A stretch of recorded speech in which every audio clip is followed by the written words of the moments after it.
Hello and welcome to Geek at Play Studio tutorials. And let's look on another ways we can create our terrain look realistic and more effective. It's by using displacement materials. Before we learn how we can modify procedural terrain, fractals and other options so we can create nice interesting terrains. Right now, let's move our camera a little bit to the side so I can preview slightly this way. Right now, let's look how we can actually use it materials, and specifically in a bump tab we can use displacement material to create terrain even more realistic look and add higher details to that. So right here, if we render, and let's go ahead set to widescreen. I prefer to have it panoramic, kind of wider look on this. So here's our normal procedure terrain. We have very nice details, but what I want to do, I want to create maybe a layer of the water, and I want to have a different type of the rocks like boulders, maybe some around here. We can go inside terrain and working with the 3D tool to create an additional like rock looking maybe terrain. But problem with this, you remember, we increasing subdivisions, we adding more and more polygons, so it will take much longer time to calculate and more memory to use. Let's have other ways we can do this, and again, you can still do one way, but with this technique now it will help you to provide better result and magnifying. So let's go ahead and work on our first the bump editor, the function editor for our bump. The one thing, displacement materials will apply it, but we do need to have some values here. You can modify it different ways. One, you can go just in edit function and do manually all here, or you can create some your own presets or loaded already presets that come with the view. So let's double time click and we open the presets, and what I want to do, it uses blur from a terrain altitude. So let's open right here, and if we preview, you can see already we start applying.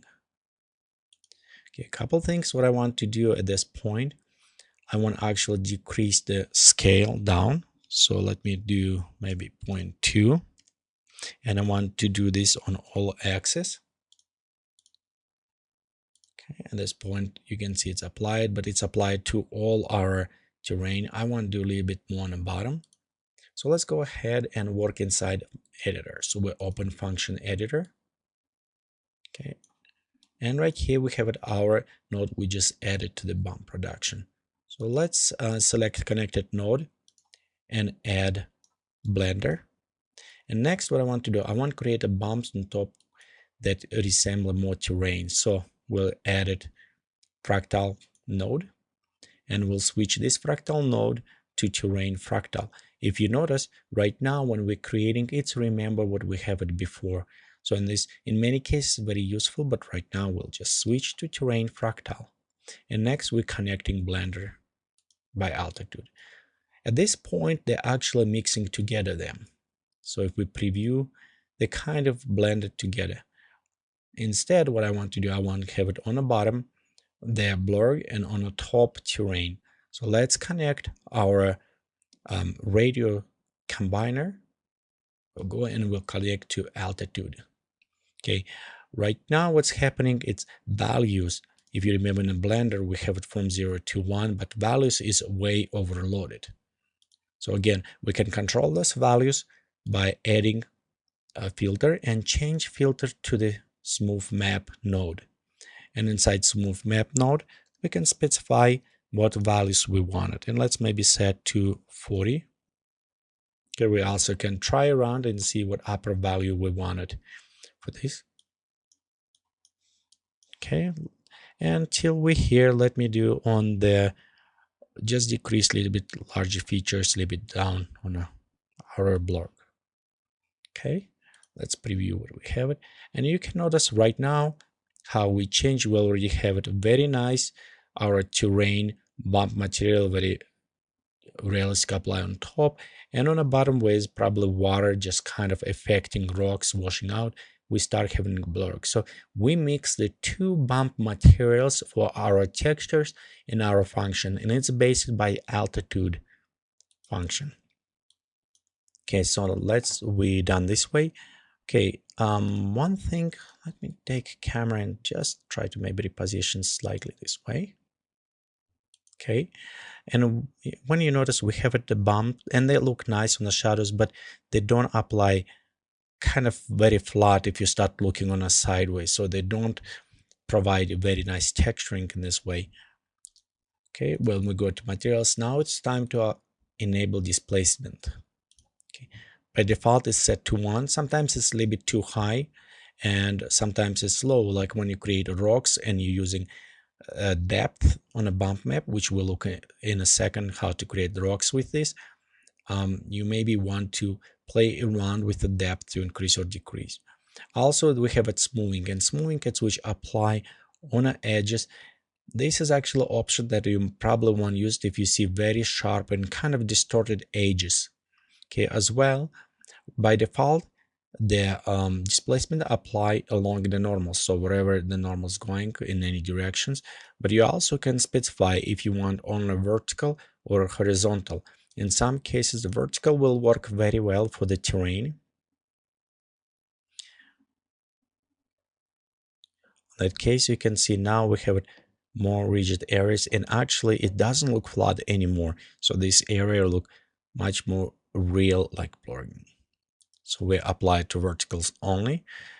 We can pop up a little bit better on the quality, but all increasing in the quality, it will cost you with the time of rendering.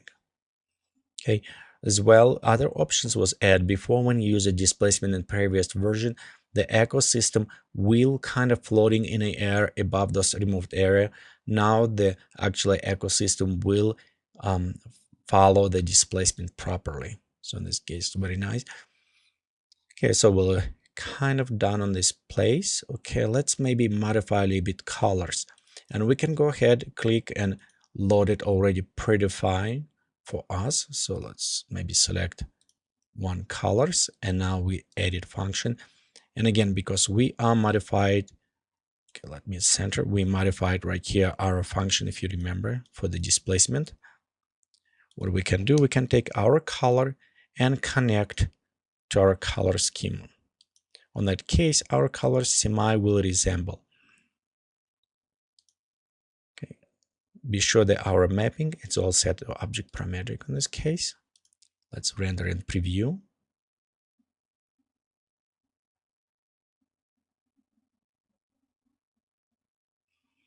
Okay, next what we're going to do, it is be sure our ground kind of semi covered coloring.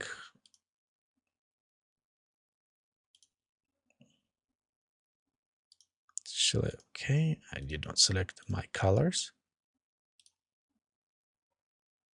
Okay, maybe that is a little bit too dark. So we always can copy material and we can apply to our terrain, except I don't want displacement on this. Okay, next let's add a water layer. We can just slightly drop down. Okay, and if we preview this, you can notice we have it. Nice water layer, just going around with the underwater semi-blooming rocks going, and we have it a little bit more rigid rocks above. Can we done this with displacement, and right here, most of those edges, the details will give you very nice effect on the displacement. Okay, a couple other things we can apply to this point. We can go inside the materials if you wanted, add layer.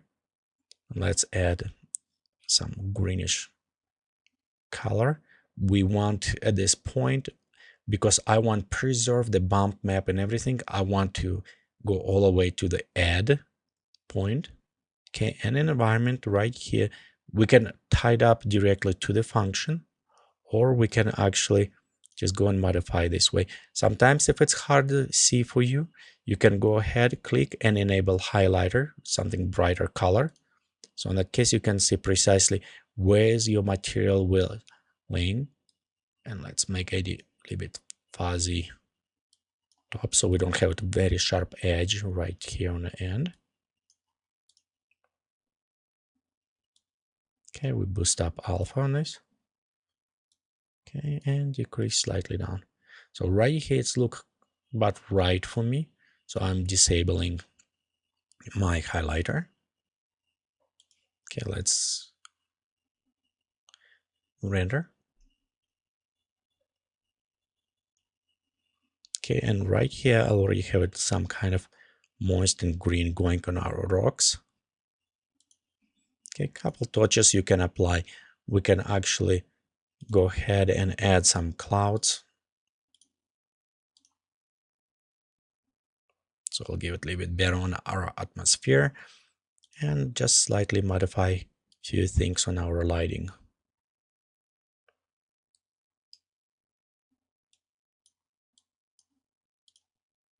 Okay, as well, if you want it, we can go ahead in our water, default water, and let's just modify this water slightly.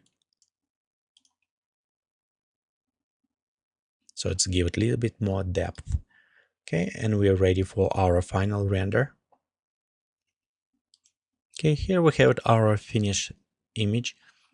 Again, we are in this tutorial look how to implement and how to use it material displacement, and also how we can mix those material displacements to different types on same terrain. Okay, thank you for watching this tutorial from Geek@Play Studio, and please visit us on the web is www.geekatplay.com.